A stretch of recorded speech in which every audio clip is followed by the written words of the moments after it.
দর্শক স্বাগত জানাচ্ছি আরটিভির মধ্যাহ্নের সংবাদে। আপনাদের সঙ্গে আছে আমি ফারি ফাতিমা। রেলওয়ে রানিং স্টাফদের কর্মবিরতিতে সারা দেশে ট্রেন চলাচল বন্ধ রয়েছে। মধ্যরাতের পর থেকে রাজধানী ঢাকা সহ বিভিন্ন রুটে ট্রেন চলাচল বন্ধ হয়ে গেছে।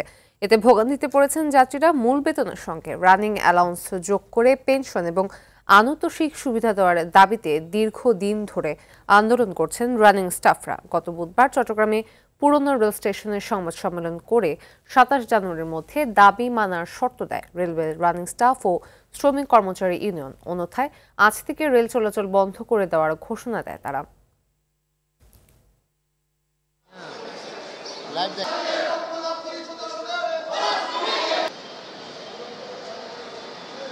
এটা একটা দারুণ রকমের ভোগান্তি। এখান থেকে আমরা কোথায় যাব এটা আসলে আমরা বুঝতে পারতেছি না। ৩০০ টাকা সিএনজি ভাড়া দিয়ে আসছি, 3 দিন আগে টিকিট কাটছি, এখন এসে শুনে ট্রেন বন্ধ।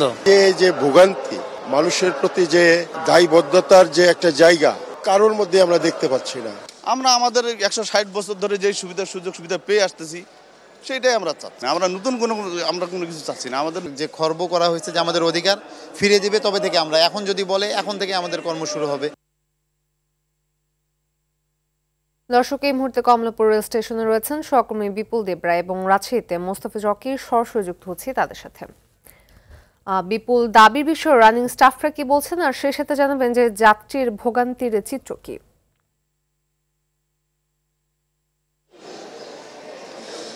ফাতেমা, আসলে সকাল থেকেই আমরা যাত্রীদের যে ভোগান্তি সেটা চোখে পড়েছে। অর্থাৎ গতকাল রাতে হঠাৎ করে যে ট্রেন চলাচল বন্ধ হওয়ার পর থেকে কিন্তু যাত্রীরা যারা স্টেশনে এসেছিল তারা কিন্তু সারা রাত অপেক্ষা করেছিল কখনো এই ট্রেন চালু হবে কিনা সেই অপেক্ষায়, এবং আমরা সকাল পর্যন্ত দেখেছি যে যাত্রীদের ভোগান্তি ছিল ব্যাপক হারে। তবে এখন সেটা কমে এসেছে, অর্থাৎ অধিকাংশ যাত্রী এখন ফেরত গিয়েছে, তাদের আবার বাসায় ফেরত গিয়েছে। অনেকে আবার বিআরটিসির পক্ষ থেকে, অর্থাৎ রেলওয়ে মন্ত্রণালয়ের সাথে পক্ষ থেকে বিআরটিসির যে বাসে যে সুবিধা রাখা হয়েছে, যারা ট্রেনে করে যেতে পারে নাই তারা সেই বিআরটিসি বাসে করে তাদের গন্তব্যে পৌঁছে দেওয়া হচ্ছে। এবং কিছুক্ষণ পরপর কিন্তু রেলওয়ে কর্তৃপক্ষের থেকে অ্যানাউন্স করা হচ্ছে যারা দূরগামী বিভিন্ন যাত্রায় যারা রয়েছেন, বিশেষ করে রাজশাহী, যশোর হতে খুলনা হতে যে ট্রেনগুলো চলাচলের কথা ছিল সকাল থেকে, সেই সকল যাত্রীরা যারা এসেছেন তাদেরকে বিআরটিসি বাসের মাধ্যমে তাদেরকে গন্তব্যে পৌঁছে দেওয়ার আশ্বস্ত করা হচ্ছে। এবং যে টিকিটটি কাটা হয়েছে সেই টিকিটের বিনিময়ে কিন্তু তাদেরকে পৌঁছে দেওয়ার কথা বলা হচ্ছে। সেই সাথে আপনি জানেন যে সকাল 10টার দিকে আমাদের রেলওয়ে উপদেষ্টা এসেছিলেন ফাউজুল কবির খান। তিনি এখানে পরিদর্শনে আসেন এবং সচিব সহ রেল মন্ত্রণালয়ের সচিব সহ পরিদর্শনে আসেন এবং এখানকার যে ঊর্ধ্বতন কর্মকর্তা রয়েছেন তাদের সাথে কথা বলেন এবং এই আন্দোলনে যারা রয়েছেন, কর্মবিরতি যারা পালন করছেন তাদের সাথে কথা বলেছেন। এবং ফাউজুল উনি বলেছেন যে আসলে এই আন্দোলনটাকে হঠাৎ করে দেওয়ার ফলে যে ভোগান্তি সেটার জন্য খুবই দুঃখ প্রকাশ। তবে মানুষের দাবি থাকতে পারে, আন্দোলনকারীর দাবি থাকতে পারে, তবে এইভাবে মানুষকে হয়রানি করে বা এইভাবে মানুষকে কষ্ট দিয়ে কিন্তু আন্দোলন করাটা উচিত নয় বলে তিনি মনে করেন। তিনি তাদেরকে আন্দোলন থেকে ফিরে এসে সরকারের সাথে আলোচনায় বসারও আহ্বান জানিয়েছেন। সেই সাথে আমরা এখানকার যারা আন্দোলনরত রয়েছেন তাদের সাথেও কথা বলেছি। তারা বলছেন যে আসলে সরকারের পক্ষ থেকে এখনো পর্যন্ত তাদেরকে আশ্বস্ত করা হয়নি, তাদের দাবি মেনে নেওয়া হবে। অর্থাৎ তারা বলছেন যে আসলে ব্রিটিশ আমল থেকে তাদের যে দাবিটি, যে বেতনটি চলে আসলে এবং সেটা হচ্ছে মাইলেজের যে সুবিধাটি, সেটি কিন্তু হঠাৎ করে বন্ধ করে দেওয়ার ফলে বিগত সরকারের পক্ষ থেকেও কোনো সমাধান করা হয়নি, কিন্তু বর্তমান সরকারের পক্ষ থেকেও কিন্তু কোনো সমাধান করা নাই। বরং গত 23 জানুয়ারি বর্তমান সরকারের পক্ষ থেকে যে বিগত সরকারের যে প্রজ্ঞাপনটি বলবৎ রাখার যে প্রজ্ঞাপন দিয়েছে সেটির প্রেক্ষিতে কিন্তু আজকে এই প্রতিবাদ বা কর্মবিরতির যে বিষয়টি সেটি উঠে এসেছে। এবং তারা আমাদেরকে আরও জানিয়েছেন যে আসলে এই ভোগান্তিটি কমানোর জন্য সরকারের পক্ষ থেকে ব্যবস্থা করা হচ্ছে। এবং এখানকার আমরা দেখেছি কমলাপুরের বিভিন্ন শ্রমিক ফেডারেশন যারা রয়েছেন তারা কিছুক্ষণ পরপর মিছিল দিচ্ছেন এবং দাবি মানে না নেওয়া পর্যন্ত তারা আন্দোলন থেকে সরে আসবেন এমনটা জানিয়েছেন। দর্শক, এই মুহূর্তে রাজশাহীতে রয়েছেন 8 জন সহকর্মী, আমরা সরাসরি যুক্ত হচ্ছি সেখানে। বাংলাদেশ রেলওয়ে রানিং স্টাফদের কর্মবিরতির ফলে রাজশাহী রেল স্টেশনে একেবারে স্থবিরতা নেমে এসেছে। ফলে সাধারণ যারা যাত্রী রয়েছেন তারা সব থেকে বেশি বিপাকে পড়েছেন। এবং সকাল থেকে আমরা দেখতে পাচ্ছি যে রাজশাহী থেকে আন্তনগর, মেল বা অন্যান্য যে সমস্ত রুটে সারা দেশে রাজশাহীর সঙ্গে যে সমস্ত ট্রেন চলাচল করে থাকে সেগুলো কিন্তু এখন পর্যন্ত আসলে কোনো ধরনের ট্রেন চলাচল করছে না।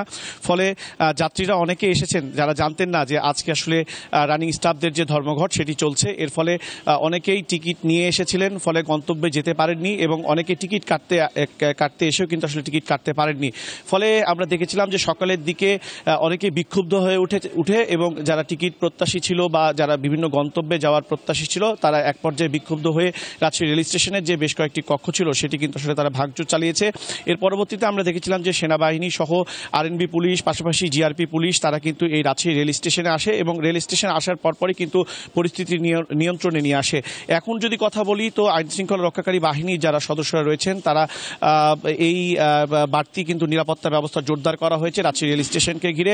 এবং আমরা আন্দোলনরত যারা রয়েছেন তাদের সাথে কথা বলেছি, তারা বলছেন যে সরকারের পক্ষ থেকে এখন পর্যন্ত কোনো ধরনের সিদ্ধান্ত আসেনি, ফলে তাদের যে আন্দোলন সেটি তারা অব্যাহত রাখবেন। পাশাপাশি যারা এখানে টিকিট প্রত্যাশী ছিলেন বা বিভিন্ন গন্তব্যে যাওয়ার জন্য যারা এখানে এসে দেখেছেন যে আসলে ট্রেন আজকে চলাচল করছে না, তাদের সাথে আমরা কথা বলছি, যাত্রীদের সাথে। তারা যেটি বলছেন যে তারা জানতেন না যে আজকে এই যে ট্রেন চলাচল বন্ধ থাকবে এবং এর ফলে যে তাদের যে দুর্ভোগ সেটির জন্য তারা কিন্তু আসলে হতাশ। এবং তারা বলেছেন যে এর আগেও কিন্তু আসলে বিভিন্ন সময় রানিং স্টাফরা ট্রেন বন্ধের আসলে হুঁশিয়ারি দিয়েছেন, পরবর্তীতে সুরা হয়েছে।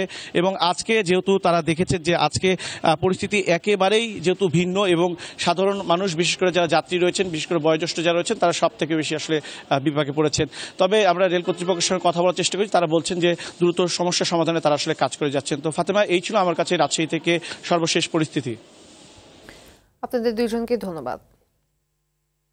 এদিকে রেলের রানিং স্টাফদের দাবি পূরণে অর্থ বিভাগের সঙ্গে আলোচনা চলছে, শীঘ্রই সমাধান হবে বলে জানিয়েছেন রেলপথ মন্ত্রণালয়ের উপদেষ্টা মোহাম্মদ ফাউজুল কবির খান। সকাল 10টায় কমলাপুর রেলওয়ে স্টেশন পরিদর্শনে এসে আন্দোলনকারীদের কর্মবিরতি প্রত্যাহারের আহ্বান জানান তিনি। যে ভোগান্তি সেটা আমরা দেখতে পেয়েছি, রেল উপদেষ্টা আসছেন এবং তিনি বলছেন যে গণমাধ্যম সহকারী লোকোমাস্টার এবং যারা ট্রেন চালক তারা আমাদের সঙ্গে আলোচনার দ্বার খোলা আছে এবং আমরা তাদের সাথে যে আলোচনা করব, দরকার হলে আমরা অর্থ বিভাগের সঙ্গে আবার ইয়ে করব। দুঃখজনক যে এতগুলো যাত্রীকে জিম্মি করে এই ধরনের একটা মানে কর্মসূচি দেওয়া, এখানে তো কে সাফার করতেছে সাধারণ মানুষ। খুলনা বিভাগীয় ট্যাঙ্ক লরি শ্রমিক ইউনিয়নের সাধারণ সম্পাদক আলী আজিমকে আটকের প্রতিবাদে অনির্দিষ্টকালের ধর্মঘট চলছে বিভাগ জুড়ে। টানা 3 দিন ধরে খুলনা বিভাগীয় ট্যাঙ্ক লরি মালিক শ্রমিক ঐক্য পরিষদের ডাকা এই ধর্মঘটের কারণে সকাল থেকে ঝিনাইদহের 6টি উপজেলার 34টি ফিলিং স্টেশনে জ্বালানি তেল, ডিজেল, পেট্রোল, অকটেন সংকট দেখা দিয়েছে। ধর্মঘটের কারণে বিভাগ জুড়ে যাত্রীরাও চরম ভোগান্তিতে পড়েছেন, ব্যাহত হচ্ছে সেচ কার্যক্রম। এ বিষয়ে খুলনা বিভাগীয় ট্যাঙ্ক লরি শ্রমিক ঐক্য পরিষদের নির্বাহী সদস্য BM কামরুজ্জামান জানান, সাধারণ সম্পাদক আলী আজিমকে মুক্তি না দিলে তাদের ধর্মঘট চলমান থাকবে। গেল 26 জানুয়ারি থেকে অনির্দিষ্টকালের এই ধর্মঘটের ডাক দেয় সংগঠনটি।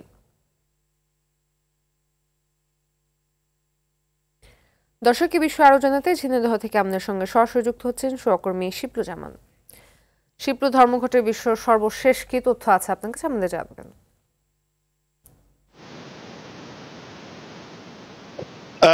ফাতেমা, আপনাকে জানিয়ে রাখি যে খুলনা ট্যাঙ্ক লরি শ্রমিক ইউনিয়নের সাধারণ সম্পাদককে গ্রেপ্তার করার প্রতিবাদে ঠিক আজ 3 দিন ধরে খুলনা, পদ্মা, মেঘনা, যমুনা এই 3টে ডিপো থেকে কিন্তু জ্বালানি তেল সরবরাহ বন্ধ রয়েছে এবং খুলনা বিভাগে ঝিনাইদহ জেলা সহ 6টি জেলায় কিন্তু এই জ্বালানি তেল সরবরাহ বন্ধ রয়েছে।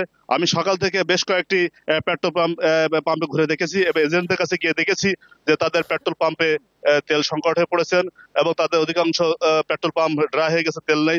দর্শক, আপনাদেরকে একটু RTV ক্যামেরার মাধ্যমে দেখার চেষ্টা করি যে আমি যে দাঁড়িয়ে আছি এটি একটি ঢাকা যশোর ঝিনাইদহ মহাসড়কের একটি ফিলিং স্টেশন। এই পাম্পের অধিকাংশ মিটার কিন্তু বন্ধ রয়েছেন। আমি কথা বলেছি পাম্পের ম্যানেজারের সাথে, তিনি জানিয়েছেন যে তাদের ডিপো থেকে জ্বালানি তেল সরবরাহ না হওয়ার কারণে তাদের এই জ্বালানি তেল সরবরাহ বন্ধ রয়েছে এবং এই পাম্পে কিন্তু শুনশান নিরাপত্তা বিরাজ করছে। দর্শক, আপনারা দেখতে পাচ্ছেন। আর আপনাদেরকে আরেকটু RTV ক্যামেরার মাধ্যমে দেখাই যে জ্বালানি তেল সংকটের কারণে এখানে যারা মোটর বাইক আছেন তারাও পড়েছেন বিপাকে এবং এখানে জনদুর্ভোগ চরমে। এবং আপনাদেরকে দেখায় যে জ্বালানি তেল অভাবে কিন্তু এখানে অনেক ট্রাক কিন্তু অপেক্ষমান অবস্থায় পাম্পে দাঁড়িয়ে আছে, তারা তেল না পেয়ে কিন্তু হতাশ অবস্থায় পড়ে আছেন।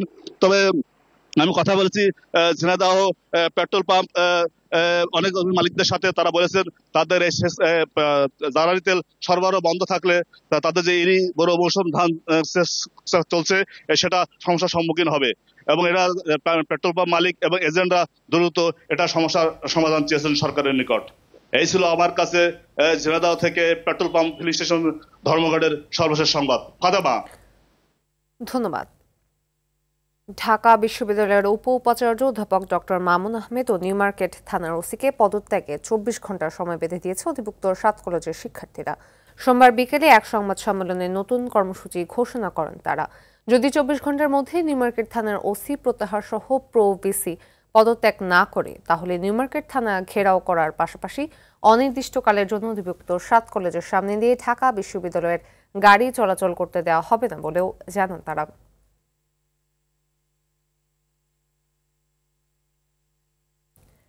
ইবতেদায়ী মাদ্রাসাকে জাতীয়করণের সরকারকে বেঁধে দেয়া আন্দোলনরত শিক্ষকদের 24 ঘন্টার আলটিমেটাম শেষ হবে দুপুর 2টায়। এর মধ্যে সরকারের পক্ষ থেকে শিক্ষকদের সঙ্গে যোগাযোগ করা না হলে শাহবাগ থানা ও স্বরাষ্ট্র মন্ত্রণালয়ে ঘেরাওয়ের মতো কঠোর কর্মসূচি দেয়া হতে পারে বলে জানিয়েছে স্বতন্ত্র ইবতেদায়ী মাদ্রাসা শিক্ষক ঐক্যজোট। 10ম দিনের মতো রাজধানীতে অবস্থান কর্মসূচি পালন করছেন ইবতেদায়ী শিক্ষকরা। ঢাকা বিশ্ববিদ্যালয়ের চারুকলা অনুষদের সামনে সড়কে রাত কাটিয়ে সকাল থেকে সেখানেই অবস্থান নিয়ে স্লোগান দিচ্ছেন তারা। এ সময় একজন শিক্ষক অসুস্থ হয়ে পড়লে তাকে হাসপাতালে স্থানান্তর করা হয়। বাংলাদেশ মাদ্রাসা শিক্ষক পরিষদের পক্ষ থেকে ইবতেদায়ী শিক্ষকদের আন্দোলনে একাত্মতা জানানো হয়।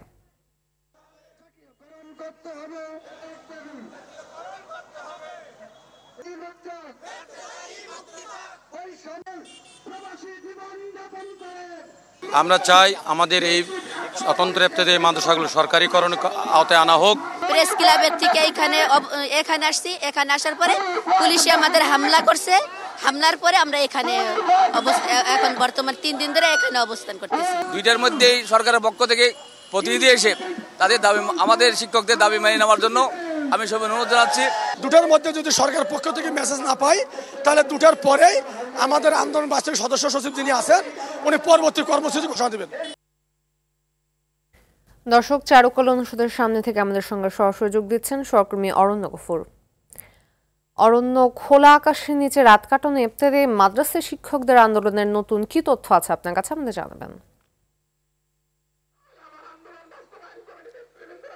ফাতিমা, গতকাল রাতে কিন্তু এই চারুকলা ইনস্টিটিউটের সামনে এই সড়কে কিন্তু নারী এবং পুরুষ উভয় শিক্ষকরাই কিন্তু এখানে রাত কাটিয়েছেন এই শীতের মধ্যে, এবং তারপরে সকাল থেকে কিন্তু আবার তারা তাদের অবস্থান কর্মসূচিকে চালিয়ে যাচ্ছেন এবং নানা রকমের শিক্ষক নেতারা বক্তব্য দিচ্ছেন এবং স্লোগান দিচ্ছেন শিক্ষকরা। এবং দুপুর 2টা পর্যন্ত কিন্তু তাদের আলটিমেটাম রয়েছে যে তাদের দাবি দেওয়া না মেনে নিলে পরবর্তীতে কিন্তু আরও কঠোর কর্মসূচি দেবে। বিশেষ করে গত 10 দিন তারা নিরীহ কর্মসূচি চালিয়ে আসছেন শিক্ষকরা, কিন্তু এর ফলে সরকারের পক্ষ থেকে কিন্তু ইতিবাচক কোনো সাড়া তারা পাননি বা আলোচনার বসার জন্য কিন্তু তারা তেমন কোনো নিমন্ত্রণ পাননি। কিন্তু গতকাল যদিও শিক্ষা মন্ত্রণালয়ের পক্ষ থেকে তারা অভ্যন্তরীণভাবে একটি মিটিংয়ে বসেছিলেন বলে আমরা জানতে পেরেছি, কিন্তু সেখানে কি সিদ্ধান্ত হয়েছে অথবা শিক্ষকদের নিয়ে কি আলোচনা হয়েছে সেটাই শিক্ষকদের জানানোর কথা থাকলেও তাদেরকে জানানো হয়নি। এর প্রেক্ষিতে মূলত শিক্ষকরা তাদের এই অবস্থানটাকে আরও কঠোর করছেন এবং বলছেন যে এতদিন অবস্থান করার পরেও তারা এই 40 বছর ধরে যে লাঞ্ছনার বঞ্চনার জীবনযাপন করছেন সেখান থেকেও যদি এই জাতিকে যে সেবা করছে সেই সেবার যদি ন্যূনতম মর্যাদা, ন্যূনতম সম্মান না দেয় তাহলে এই জীবন তাদের কাছে আসলে একান্তই মূল্যহীন। সুতরাং সেই জীবনটা মূলত তারা রাজপথেই যাক, তারা এইভাবেই এইটাকে মূল্যায়ন করে এই বক্তব্যটা দিচ্ছেন যে আসলে আর ফিরে যাওয়ার মতো জায়গা বা সুযোগ তাদের নেই। তাদের যেহেতু জীবন চলে না, তাদের পেট চলে না, তারা এই শিক্ষকতা করে কোনো সম্মান যেহেতু পাচ্ছেন না, সরকারের পক্ষ থেকে রাষ্ট্রের পক্ষ থেকে কোনো স্বীকৃতিও তারা পাচ্ছেন না, সেহেতু এই জীবনটি দিয়ে আসলে তারা কী করবেন। সুতরাং এই অবস্থানে থেকেই তারা কঠোর অবস্থানে আছেন এবং 2টা পর্যন্ত আমাদেরকে একটু অপেক্ষা করতেই হবে যে আসলে সরকারের পক্ষ থেকে শিক্ষকদের সঙ্গে যোগাযোগ করা হয় কি না। তো ফাতিমা, এরপরেই মূলত শিক্ষকরা তাদের কর্মসূচি আমাদেরকে জানাবেন। ধন্যবাদ। কূটনীতিতে অসামান্য অবদান রাখায় Bangladesh medal for diplomatic excellence পেয়েছেন ঢাকায় সৌদি আরবের রাষ্ট্রদূত ইসা বিন ইউসুফ আল দুহাইলান। সকালে ফরেন সার্ভিস একাডেমিতে এই পদক তুলে দেন পররাষ্ট্র উপদেষ্টা তৌহিদ হোসেন। এ সময় সৌদি রাষ্ট্রদূত জানান, তার সময় শুধু গেল 5 বছরে 22 লাখের বেশি বাংলাদেশি কর্মীর দেশটিতে কর্মসংস্থান হয়েছে। বর্তমানে প্রতিদিন গড়ে 7,000 বাংলাদেশিকে ভিসা দিচ্ছে সৌদি আরব। বিগত কয়েক বছরের মতো এবারও বাংলাদেশি হজ যাত্রীদের সৌদি অংশের ইমিগ্রেশন ঢাকায় হবে বলে জানান তিনি। দুই দেশের মধ্যে বিনিয়োগ ও বাণিজ্যর সামনে আরও বাড়বে। জ্বালানি সহ বিভিন্ন খাতে বিনিয়োগে আলোচনা চলছে বলেও জানান ঢাকায় সৌদি রাষ্ট্রদূত। পররাষ্ট্র উপদেষ্টা জানান, কূটনীতিতে ভালো কাজকে স্বীকৃতি জানাতে এ পুরস্কার দিচ্ছে সরকার। More than 2.2 million workers visa, facilitating opportunities for Bangladeshi workers in Saudi Arabia. And we are issuing around 7,000 working visa every single day. And we will continue, inshallah, issuing visa, and we are welcoming Bangladeshis there in their second country, Saudi Arabia. This noble endeavor, His Excellency Issa Yusuf Issa Al Buhaylan has played an instrumental role propelling the Bangladesh-Saudi relations to exceptional cooperation and camaraderie. বিএনপির প্রতিনিধি দলের সাথে বৈঠক করেছেন ঢাকায় নিযুক্ত ব্রাজিলের রাষ্ট্রদূত পাওলো ফার্নান্দো দিয়াস ফেরেস। সকালে বিএনপি চেয়ারপারসনের গুলশানের রাজনৈতিক কার্যালয়ে বাংলাদেশের জাতীয়তাবাদী দল বিএনপির প্রতিনিধি দলের বিএনপি মহাসচিব মির্জা ফখরুল ইসলাম আলমগীরের নেতৃত্বে উপস্থিত ছিলেন দলের স্থায়ী কমিটির সদস্য আমির খসরু মাহমুদ চৌধুরী ও সাংগঠনিক সম্পাদক শামা ওবায়েদ। এ সময় দুই দেশের স্বার্থ সংশ্লিষ্ট বিষয়ে আলোচনা হয়েছে বলে জানা গেছে। মধ্যাহ্নের সংবাদ পর্যন্তই। দুপুরের সংবাদ 15:02টায় দেখার আমন্ত্রণ রইল। ধন্যবাদ সবাইকে।